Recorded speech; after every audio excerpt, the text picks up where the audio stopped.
warahmatullahi wabarakatuh dan salam sejahtera. Selamat datang ke podcast kami. Pada episod kali ini, kami akan membincangkan satu topik yang cukup penting dalam memahami keseimbangan akidah dan pemikiran Islam, yaitu analisis wasatiyah Ahlussunnah wal Jamaah dalam mendepani ekstremis Khawarij dan kelonggaran Murji'ah. Wasatiyah ialah pendekatan sederhana, seimbang, dan adil dalam memahami serta mengamalkan ajaran Islam. Konsep ini menjadi prinsip utama pegangan Ahlussunnah wal Jamaah dalam menghadapi dua aliran yang melampau, yaitu Khawarij yang terlalu ekstrim dan Murji'ah yang terlalu longgar dalam persoalan iman dan amal. Aswaja mengamalkan pendekatan yang tidak terlalu keras dan tidak terlalu longgar, di samping berpegang teguh kepada Al-Quran dan As-Sunnah, serta menggunakan akal secara terkawal demi menjaga perpaduan umat Islam. Firman Allah Subhanahu wa Ta'ala dalam surah Al-Baqarah ayat 143, dan demikianlah kami jadikan kamu umat pertengahan. Namun, ada golongan yang bertentangan dengan konsep wasatiyah, yaitu Khawarij. Mereka terkenal dengan sikap terlalu keras dalam agama seperti mudah mengkafirkan orang Islam. Sikap fanatik terhadap pemahaman sendiri menyebabkan mereka menolak toleransi dan perbincangan. Akibatnya, lahirlah budaya takfir, perpecahan umat, dan keganasan atas nama agama sehingga menjejaskan imej Islam sebagai agama rahmat. Berbeza pula dengan Murji'ah yang mengambil pendekatan terlalu longgar dalam memahami iman. Mereka berpendapat bahawa iman hanya berada di hati dan amal tidak mempengaruhi iman seseorang. Pemikiran seperti ini boleh menyebabkan masyarakat mengambil mudah terhadap dosa, kurang bersemangat untuk beramal dan akhirnya menjejaskan pembentukan akhlak Islam. Kalau kita melihat kepada sejarah awal kemunculan Khawarij dan Murji'ah, kedua-dua pahaman ini lahir daripada konflik politik dan perbezaan cara memahami konsep iman serta dosa dalam Islam. Persoalannya, bagaimana fahaman-fahaman ini boleh muncul sehingga membawa kepada sikap terlalu ekstrim dan terlalu longgar dalam beragama? Dan dalam keadaan masyarakat Islam yang berpecah ketika itu, bagaimana pula Ahlussunnah wal Jamaah tampil dengan pendekatan wasatiyah sebagai jalan pertengahan dan pendamai antara dua aliran tersebut. Oleh itu, diminta Saudari Hidayah untuk memberi pendapat berkaitan sejarah awal kemunculan fahaman Murji'ah dan Khawarij. Baiklah, sebelum saya menerangkan tentang sejarah Khawarij dan Murji'ah, saya ingin sentuh sedikit tentang sejarah wasatiyah dalam Ahlussunnah wal Jamaah. Konsep wasatiyah sebenarnya sudah wujud sejak zaman Nabi Muhammad SAW lagi. Islam mengajar umatnya supaya bersikap sederhana, seimbang dan tidak melampau dalam apa juga perkara, sama ada dalam ibadah, akidah maupun kehidupan seharian. Selepas munculnya pelbagai fahaman yang ekstrim dan terlalu longgar dalam sejarah Islam, para ulama aswaja tampil membawa pendekatan wasatiyah sebagai jalan pertengahan untuk menjaga akidah dan perpaduan umat Islam. Baiklah, untuk menjawab soalan moderator tentang sejarah Khawarij dan Murji'ah, kedua-dua golongan ini muncul akibat konflik politik dan perbezaan pandangan dalam umat Islam selepas zaman Nabi Muhammad SAW. Khawarij muncul terlebih dahulu pada zaman pemerintah Sayyidina Ali bin Abi Thalib, khususnya selepas perang Siffin antara Sayyidina Ali dan Muawiyah. Mereka menolak proses tahkim kerana beranggapan bahawa hukum hanya milik Allah. Maksud tahkim di sini ialah proses pendamaian antara dua pihak yang bertelagah dengan melantik wakil untuk membuat keputusan. Jadi sebab itulah mereka keluar daripada barisan Sayyidina Ali dan dikenali sebagai Khawarij. Manakala Murji'ah pula muncul selepas itu sebagai reaksi terhadap sikap ekstrim Khawarij. Ketika banyak berlaku perpecahan politik dalam umat Islam, Murji'ah mengambil pendekatan tidak mudah untuk menghukum orang Islam sebagai kafir dan menyerahkan urusan penghakiman kepada Allah pada hari akhirat. Kalau kita lihat dengan lebih mendalam, sejarah kemunculan Khawarij bermula apabila berlaku konflik antara Sayyidina Ali dan Muawiyah dalam perang Siffin pada tahun 30 Hijrah. Ketika itu, kedua-dua pihak bersetuju untuk melakukan tahkim bagi menghentikan peperangan dan mencari jalan damai. Namun, sebahagian penyokong Sayyidina Ali tidak bersetuju dengan keputusan tersebut. Golongan Khawarij keluar daripada kumpulan Sayyidina Ali sebab apa? Sebab mereka tidak bersetuju dengan keputusan tahkim semasa perang Siffin. Masa perang itu, pihak Muawiyah bercadang supaya konflik diselesaikan melalui tahkim atau perundingan damai. Sayyidina Ali akhirnya menerima cadangan tersebut untuk mengelakkan lebih banyak pertumpahan darah. Tapi sebahagian penyokong Sayyidina Ali ini marah dan menganggap keputusan itu salah. Mereka percaya bahawa manusia tidak boleh menentukan hukum dalam isu tersebut kerana mereka menggunakan slogan Inil hukmu ilallah. yang bermaksud tiada hukum melainkan hukum Allah. Mereka rasa Sayyidina Ali ini telah tidak berhukum dengan hukum Allah sebab menerima perundingan daripada manusia. Disebabkan itu mereka keluar daripada barisan Sayyidina Ali dan membentuk kumpulan sendiri yang kemudian dikenali sebagai Khawarij. Nama Khawarij ini berasal daripada perkataan kharaja yang bermaksud keluar. Disebabkan ketidakpuasan hati itu, mereka bertindak keluar daripada barisan Sayyidina Ali dan membentuk kumpulan sendiri yang dikenali sebagai Khawarij. Lama-kelamaan golongan ini menjadi semakin ekstrim. Mereka mudah mengkafirkan orang Islam yang melakukan dosa besar dan menganggap orang yang tidak sependapat dengan mereka sebagai sesat. Sikap terlalu keras ini akhirnya membawa kepada pergaduhan dan pertumpahan darah sesama umat Islam. Malah, seorang anggota Khawarij yang bernama Abdul Rahman bin Muljam telah membunuh Sayyidina Ali. Berbeza pula dengan Murji'ah, mereka berpendapat bahwa seorang Muslim yang melakukan dosa besar masih dianggap beriman dan tidak boleh dihukum kafir dengan mudah. Bagi mereka, penilaian sebenar terhadap seseorang hanyalah hak Allah. Selain itu, Murji'ah juga berpendapat bahwa iman lebih tertumpu kepada kepercayaan dalam hati dan pengakuan dengan lidah. Oleh itu, mereka menganggap amalan tidak memberi kesan besar terhadap status iman seseorang. Pada awalnya, pendekatan Murji'ah dilihat sebagai usaha untuk meredakan perpecahan umat Islam dan mengelakkan budaya takfir yang dibawa oleh Khawarij. Namun, lama-kelamaan fahaman ini menjadi terlalu longgar sehingga ada yang mula memandang ringan terhadap dosa dan kewajiban agama. Jadi, dapat dilihat bahwa kemunculan Murji'ah sebenarnya dipengaruhi oleh keadaan politik dan sosial umat Islam pada ketika itu yang penuh dengan konflik dan perpecahan. Disebabkan munculnya dua fahaman yang ekstrim ini, maka ahli sunnah wal jamaah tampil membawa pendekatan wasatiyah atau kesederhanaan sebagai jalan pertengahan. Ahli sunnah wal jamaah tidak terlalu keras seperti Khawarij yang mula mengkafirkan orang Islam dan pada masa yang sama tidak terlalu longgar seperti Murji'ah yang memisahkan iman daripada amalan. Dalam pegangan Aswaja, seseorang Islam yang melakukan dosa besar masih dianggap Muslim selagi tidak menghalalkan dosa tersebut. Tetapi mereka tetap berdosa dan perlu bertaubat kepada Allah.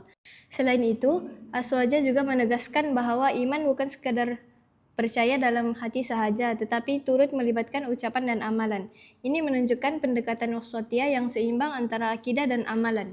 Pendekatan ini sangat penting kerana ia membantu menjaga perpaduan umat Islam, mengelakkan budaya takfir atau mudah mengkafirkan orang lain, serta mengelakkan sikap terlalu bebas dalam agama. Jadi dapat kita lihat bahwa Khawarij dan Murji'ah muncul daripada situasi konflik dalam umat Islam, tetapi kedua-duanya mengambil pendekatan yang berbeza. Satu terlalu keras dan satu lagi terlalu longgar.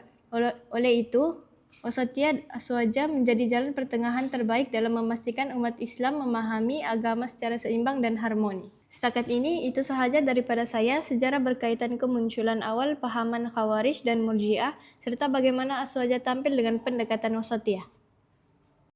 Dalam satu isu utama berkaitan pembunuhan, terutama sekali dalam konteks pelaku dosa besar.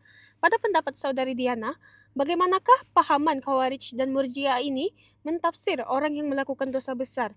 Seperti yang saya katakan pada awal tadi bahwa Khawarij ini bersifat ekstrim, manakala Murji'ah pula bersifat terlalu longgar. So, mohon pendapat? Seperti yang disebut oleh Saudari Hidayah sebentar tadi mengenai peristiwa tahkim, kata-kata terkenal yang dilaungkan oleh puak Khawarij ketika menolak tahkim antara Ali dan juga Muawiyah adalah kedua-dua pengadil itu telah kafir, tidak ada pengadilan melainkan bagi Allah. Peristiwa tahkim merupakan titik mula kemunculan golongan Khawarij, bermula dengan pendirian mereka yang mengkafirkan Ali bin Abi Thalib, Muawiyah bin Abi Sufyan, dan juga beberapa sahabat Nabi yang lain, serta menghalalkan darah mereka. Ekhoran daripada peristiwa ini, isu ini akhirnya telah berubah menjadi satu fahaman teologi, melibatkan kedudukan pelaku dosa besar. Bagi golongan Khawarij, mereka berpandangan bahawa pelaku dosa besar adalah kafir dan terkeluar daripada Islam. Tambahan lagi, menurut fahaman Khawarij, dosa yang ada hanyalah dosa besar dan tiada pembahagian antara dosa besar dan juga dosa kecil. Hal ini bermaksud, semua perbuatan maksiat kepada Allah Subhanahu wa taala akan membawa kepada dosa besar. Mengapa Khawarij menetapkan bahwa hanya ada satu jenis dosa, yaitu dosa besar? Supaya orang Islam yang tidak bersetuju dengan prinsip mereka boleh diperangi dan harta mereka dirampas, dengan alasan bahwa mereka itu berdosa dan setiap dosa adalah kafir. Hal ini karena mereka menilai bahwa iman itu harus diwujudkan dalam amal, dan ketika amal besar dilanggar, maka iman akan terbatal secara total. Pandangan ini berbeza pula menurut Murji'ah, yang mana bagi mereka, dosa itu tidaklah membahayakan terhadap iman seseorang, sebagaimana ketaatan itu tidak memberi suatu kemanfaatan terhadap kekufuran seseorang. Hal ini kerana Murji'ah ini dia berdalil di atas firman Allah dalam surah An-Nisa ayat 48 yang mafhumnya, sesungguhnya Allah tidak akan mengampuni dosa syirik dan Dia mengampuni segala dosa selain dari syirik itu bagi siapa yang dikehendakinya. Ekoran daripada itu, golongan Murji'ah ini dia berpendapat bahwa pelaku dosa besar tetap kekal keimanannya tanpa berkurangan atau terjejas sedikit pun. Kerana bagi mereka, iman ini diartikan sebagai satu keyakinan kepada Allah dan Rasulnya. Dalam pandangan ini, amal dan tindakan tidak dianggap sebagai syarat yang wajib untuk memiliki iman. Jadi, seseorang itu tetap dianggap beriman, meskipun ia meninggalkan kewajiban yang telah ditetapkan dan melakukan dosa besar. Selama seseorang itu memiliki iman di hatinya, segala bentuk maksiat tidak akan mendatangkan bahaya atau gangguan baginya. Untuk memperoleh pengampunan, cukup bagi manusia untuk menghindari perbuatan syirik dan meninggal dunia dalam keadaan bertauhid. Seperti juga golongan Khawarij, golongan Murji'ah juga terbahagi kepada beberapa pecahan. Antaranya ialah At-Tariqiyah. Mereka berpandangan bahawa setiap manusia itu tidak ada kefarduan terhadap Allah Subhanahu wa taala, melainkan beriman dengannya sahaja. Sesiapa yang beriman dengan Allah Subhanahu wa taala bebas melakukan apa sahaja. Seterusnya ialah pandangan Al-Sa'idiyah, menyatakan bahawasanya Allah Subhanahu wa taala memberi kebebasan melakukan apa sahaja. Selain itu terdapat juga pandangan Al-Rajiyah yang menyatakan bahawa orang yang taat itu tidak digelarkan seseorang yang taat dan orang yang melakukan maksiat itu tidak digelar pelaku maksiat kerana tidak diketahui keadaan mereka di sisi Allah. Mereka ini tiada satu tingkat yang khusus untuk dilabelkan kerana bagi golongan Murji'ah ini, orang beriman tidak semestinya beriman dan orang yang melakukan dosa tidak berdosa sepenuhnya kerana penilaian mereka hanya ditentukan oleh Allah dan hanya Allah yang berhak menilai sama ada mereka berdosa ataupun tidak. Sekarang kita beralih ke Saudari Sazila.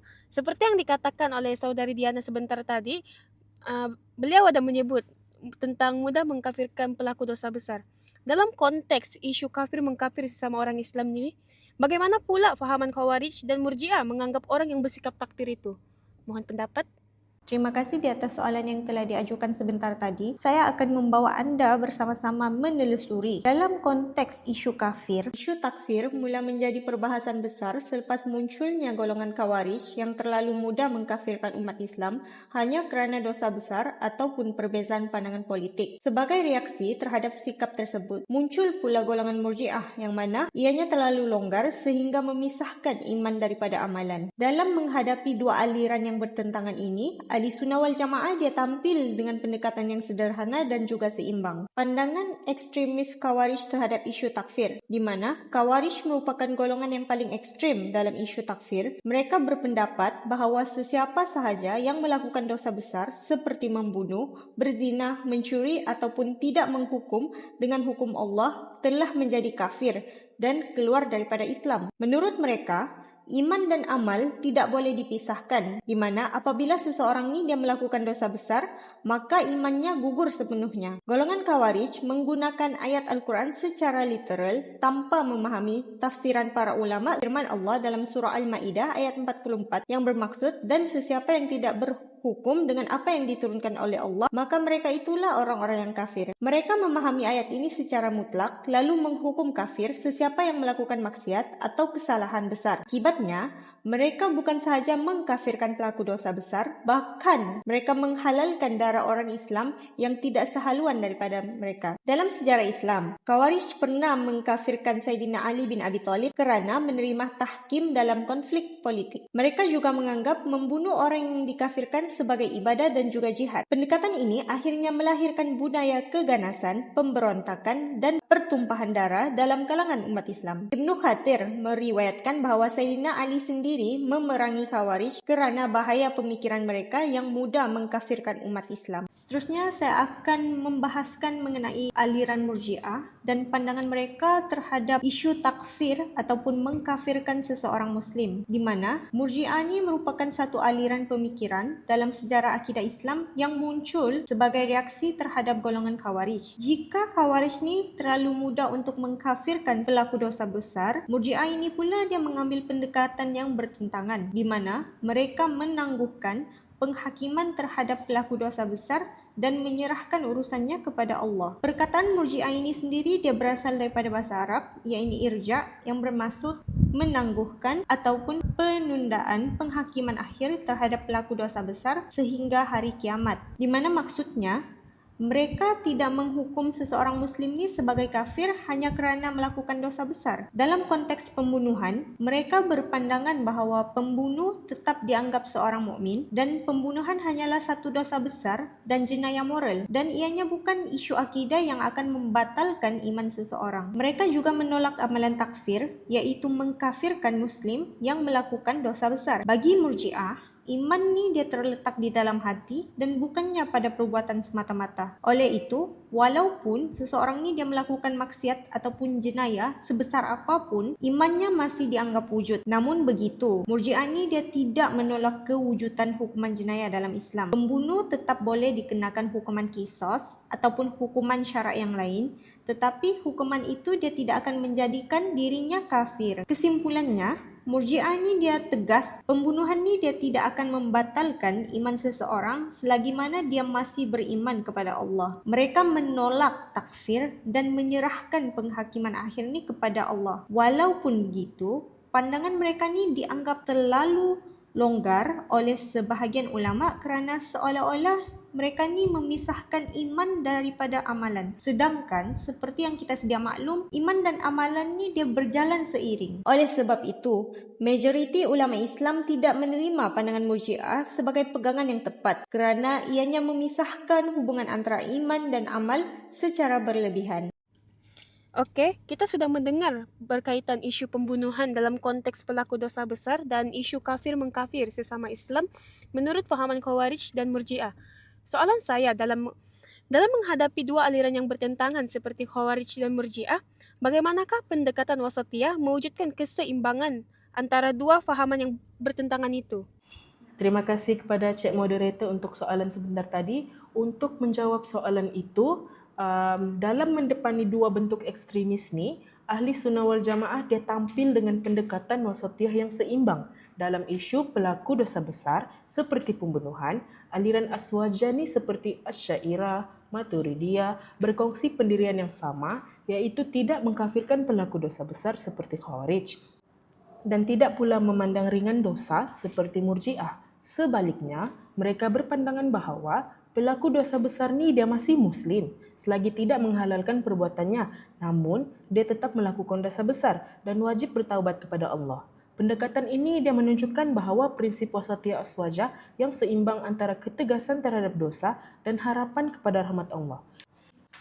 Nasib si pelaku itu nanti di akhirat berada di bawah kehendak Allah, sama ada diampuni ataupun dihukum sementara sebelum masuk ke syurga. Izinkan saya mencela berkaitan dengan pandangan Ahli Sunnah wal Jamaah dalam isu takfir. Ahli Sunnah wal Jamaah ni dia menolak sebarang bentuk takfir ke atas pelaku dosa besar, termasuklah dalam konteks pembunuhan, di mana selagi mana individu tersebut dia masih berpegang kepada akidah tauhid dan syahadat. Pendirian ni dia berasaskan prinsip bahawa iman ni dia bersifat bertingkat.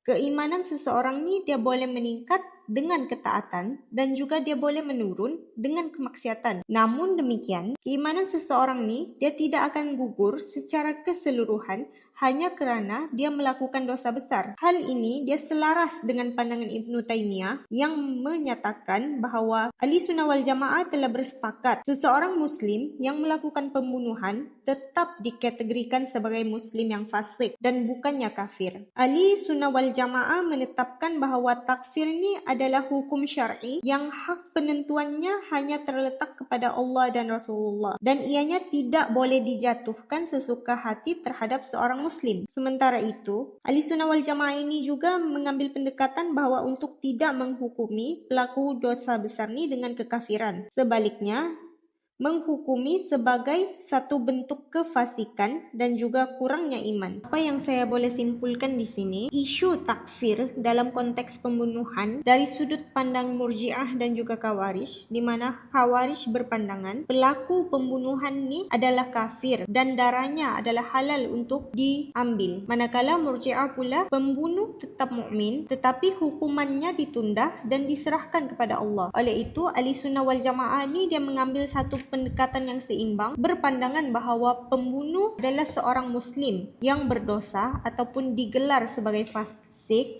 tetapi hukumannya tidak jatuh kafir secara langsung. Terima kasih. Oke, kita teruskan lagi ke panel seterusnya, yaitu Maisara macam tak sabar sudah mau bercakap. Oke, seringkali kita dengar istilah Khawarij dan Murji'ah ini hanya dalam buku sejarah ataupun kuliah agama yang berat. Bagi pendapat saudari Maisara, boleh kongsikan, adakah fahaman ini sebenarnya masih relevan dan wujud dalam realiti masyarakat kita hari ini? Terima kasih atas soalan yang diberikan oleh moderator Nurul Syahira. Memang agak mendalam perbincangan kita pasal teori dan sejarah tadi. Oleh itu, marilah kita lihat realiti di luar sana. Persoalan yang paling besar ialah adakah benda ini masih relevan ataupun tidak pada zaman sekarang? Jawapannya adalah ya, di mana Khawarij dan Murji'ah ini bukan sekadar sejarah dalam buku lama, tetapi ianya adalah sejenis penyakit pemikiran yang sedang merebak dalam masyarakat kita sendiri, terutamanya di media sosial, di mana jenamanya saja berubah mengikut peredaran zaman.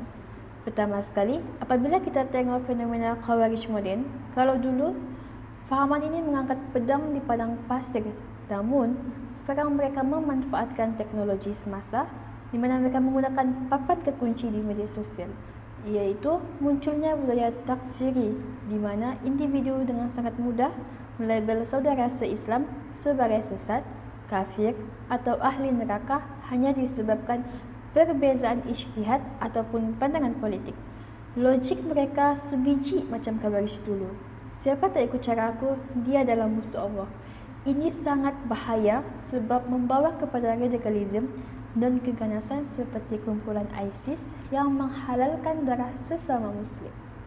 Nabi SAW sudah memberi amaran keras dalam hadis Sahih Bukhari dan Muslim.